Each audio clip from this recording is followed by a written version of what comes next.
In 1994, a gang in Detroit began breaking into homes while wearing police uniforms and body armor. Their usual targets were the homes of drug dealers and rival gangs. When they stormed a house dressed as police, the criminals inside believed they were facing real officers, so they didn't resist. As time went on, the gang's operations became more violent, which caught the attention of the FBI. The FBI stepped in, determined to uncover who was behind these home invasions, and what they found was far more shocking than they had anticipated. At that time, the FBI didn't know whether this gang was just a group of criminals impersonating police officers or if they were corrupt or former law enforcement. This is a true crime story filled with thrilling events, intense chases, and a cat-and-mouse game between the FBI and the gang members. Stay tuned and watch until the end.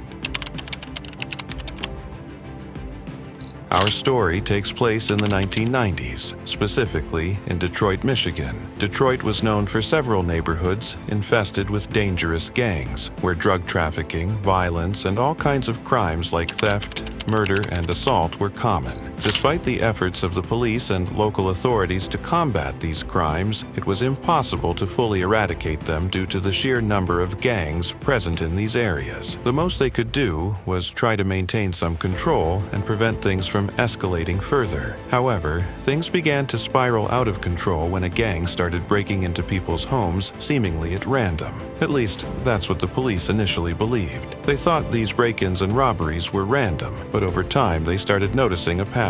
Many of the reports they received described a gang breaking into homes wearing police uniforms and body armor.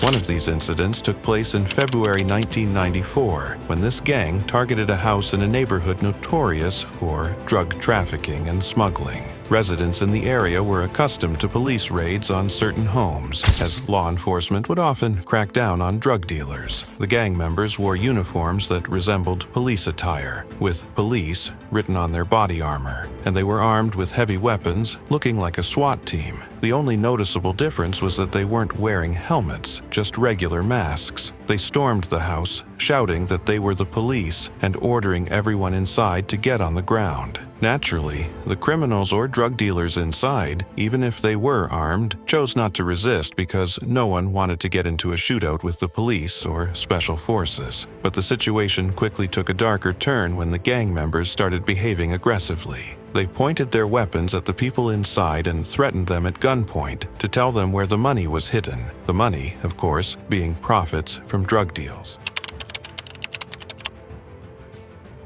One man, despite being under threat, refused to talk at first, believing they were real police officers. He thought, "You're the police, you can't hurt me," and thus he refused to cooperate. But the gang didn't take no for an answer. They grew more violent and even fired a shot right next to his head. That's when the man broke down in fear and revealed the hiding spot inside the cushions of the couch. The gang grabbed the money and quickly left the house, leaving the man stunned. It was only then that he realized these were not police officers. He immediately called the real police to report the break-in and robbery that had just occurred. When the real police arrived at the house, they took down all the information and the man's description of the gang that had stormed in. Of course, they knew this guy was a drug dealer, but they also knew there wasn't any planned raid or special forces operation on that house that day. So, they were surprised when he told them that the men who attacked him were dressed in police uniforms and body armor. This break-in was just one of many similar reports that were coming in from all over Detroit. Almost every week, the police were receiving one or two reports of home invasions with the same description. A gang, dressed in police gear, armed, breaking into homes, threatening the occupants, and stealing cash, valuables, and sometimes even drugs if they were in the house. Most of the homes they hit belonged to small-time or mid-level drug dealers, the kind you'd find in poor or crime-ridden neighborhoods. But this gang wasn't just targeting drug dealers. Sometimes they broke into the homes of regular people, including the elderly and women. They treated these innocent victims with the same level of brutality they reserved for criminals, and in some cases they even assaulted the women. So don't think we're talking about some honorable gang only going after drug dealers. No, they were after one one thing: money. And in these areas, drug dealers were more likely to have cash on hand, which is why they were frequent targets. The number of these home invasions increased dramatically. Within just a few months, the police had documented more than 50 break-ins, all fitting the same profile. That's when they realized they needed to form a special task force to deal with the situation. This task force was made up of detectives and officers from the Detroit Police Department, along with agents and investigators from the FBI. Together, they would work to track down this gang and figure out who was behind it. When the investigators reviewed the home invasion cases from the past few months, they noticed something interesting. The gang's method of entry was strikingly similar to that of actual police and special forces units. These criminals didn't just wear police uniforms. They mimicked law enforcement tactics, from the way they breached the homes to how they controlled the scene once inside. This led the investigators to conclude that a single gang was responsible for all the attacks, as initially they had thought there might be multiple gangs operating with similar methods. Based on witness statements, they estimated that the gang consisted of about 8 members, as the break-ins were typically carried out by groups of 4 to 8 men. The investigators began gathering more information by interviewing some of the victims, but there was a major problem. Most of these victims were drug dealers and criminals themselves. They were hesitant to cooperate with the police, fearing that they might incriminate themselves or expose their illegal activities. The investigators, knowing they were only dealing with small-time drug dealers, weren't particularly interested in going after them. They told the dealers, "We know what you're up to, but we're not here to arrest or charge you. We're here to stop this dangerous gang that's hurt a lot of people." They explained how the gang had been responsible for brutal attacks, including violence against women. At first, the dealers were hesitant to talk, but when they realized the detectives were focused solely on the gang, they began cooperating. The investigators asked the victims questions, hoping to gather any useful information.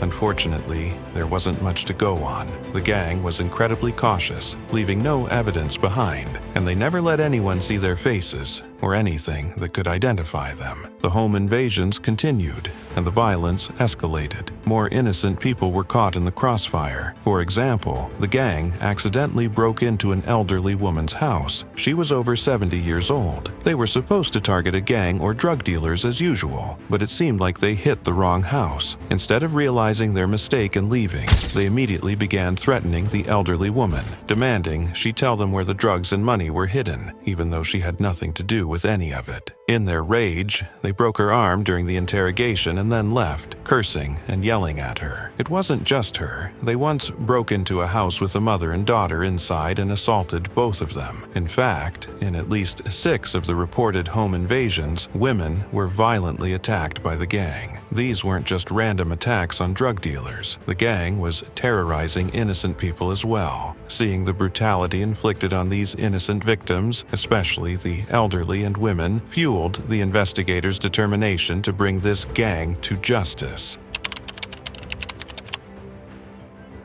The task force began to consider the possibility that members of the gang might be current or former police officers. After all, the way the gang executed their raids was almost identical to how law enforcement or special forces would carry out a raid. The detectives started looking into police officers who had been fired in recent years, especially those involved in corruption, theft, or drug-related cases. Their logic was simple. These former cops would know the ins and outs of drug dealers and how to target them. But after weeks of digging through old records and background checks, they hit a dead end. They couldn't find any evidence linking the gang to any current or former police officers. Eventually, they ruled out the possibility altogether. The gang's violent methods, particularly the assaults on women, didn't fit the profile of corrupt cops because dirty police officers usually avoid drawing attention to themselves with extreme violence. Their primary motive is money, and they wouldn't risk exposing themselves through reckless behavior.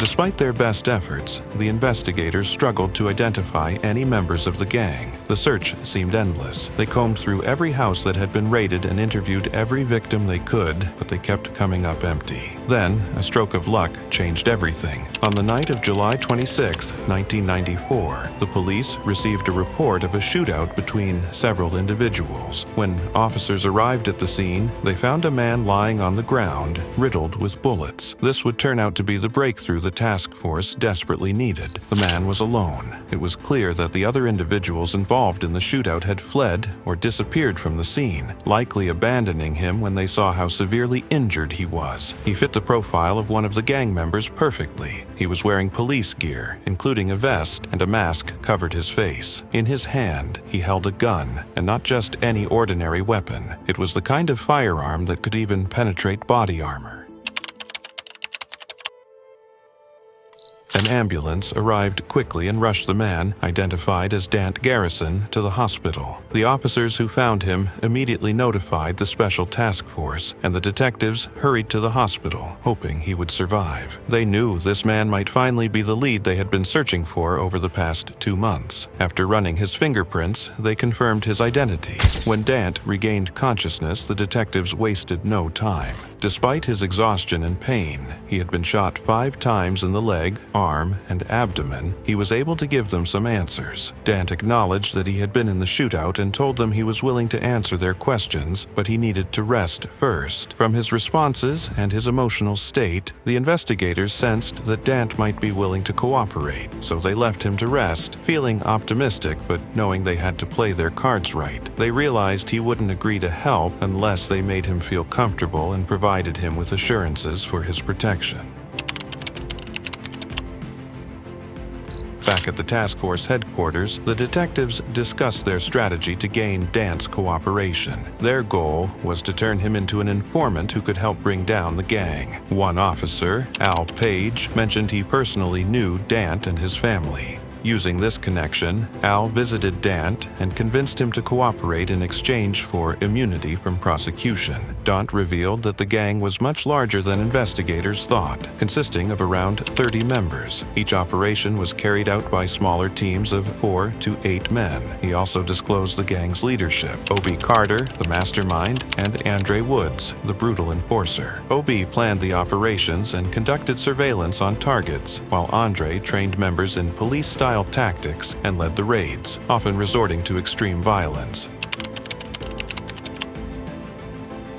Dant provided the locations of gang safe houses and meeting points, allowing the task force to set up surveillance. They also obtained wiretap approval to monitor gang communications. With their informant and surveillance in place, the FBI and police finally began closing in on Detroit's most dangerous gang. A major breakthrough came when investigators overheard plans for a large-scale heist scheduled for November 11, 1994. The gang planned to target a drug dealer's house. The task force devised a daring plan to ambush the gang as they left the scene of the robbery. The FBI and SWAT team collaborated to execute the operation. 20 SWAT officers were hidden inside an ambulance, ready to intercept the gang's van after the heist. However, things didn't go as smoothly as planned.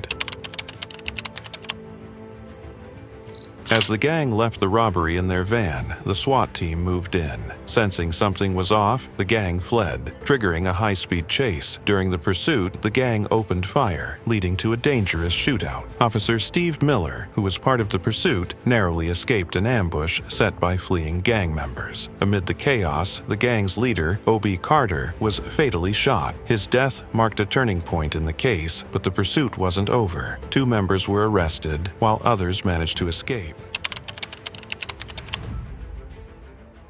With Dant's testimony, confessions from arrested members, and evidence from raids on gang hideouts, the investigators built an airtight case. Over 29 gang members were arrested and sentenced to prison. Despite the violence of the case, no officers were injured during the operation. The gang, once feared, crumbled when faced with determined opposition.